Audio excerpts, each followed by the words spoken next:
Qui est le cardinal Robert Sarrat, cet homme d'église que Macron tente par tous les moyens d'écarter?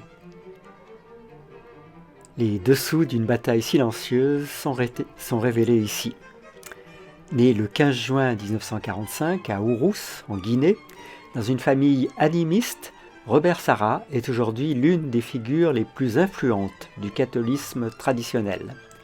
Il est connu pour ses positions conservatrices et sa défense ardente de la doctrine traditionnelle. Son ascension dérange. Élevé dans un village reculé, Sarrat découvre le christianisme à 12 ans, grâce aux missionnaires spiritains. Fasciné par leur foi, il sent l'appel de Dieu.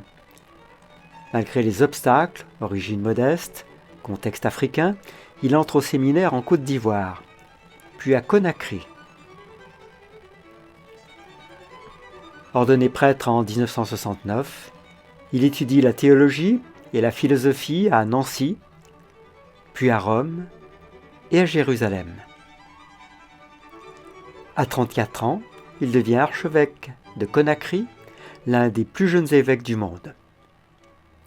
Il résiste au dictateur Sékou Touré, qui le met sur une liste de condamnés à mort.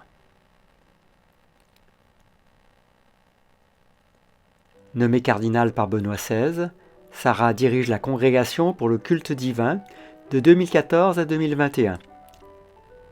Il défend le célibat des prêtres, la liturgie traditionnelle et s'oppose à l'idéologie du genre, à l'avortement et aux bénédictions de couples homosexuels qu'il qualifie d'hérésie.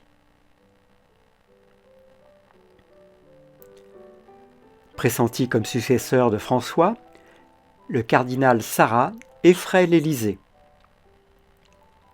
Après une attaque cinglante contre la cérémonie d'ouverture des Jeux Olympiques, il appelle à désobéir à l'esprit de nausée incarné par Macron. Le choc est inévitable. Selon certaines sources, Macron aurait contacté des cardinaux français pour bloquer Sarrat lors du prochain conclave. Ces allégations, relayées par le cardinal Erdo, soulignent l'enjeu. Sarrat incarne une église intransigeante très loin de la vision macroniste. Qu'on l'aime ou non, Sarrat est respecté pour son courage. Il a défié des dictateurs et reste fidèle à sa mission. L'Église ne doit pas se plier au monde, mais ramener le monde à Dieu. Un message qui s'oppose frontalement au wokisme ambiant.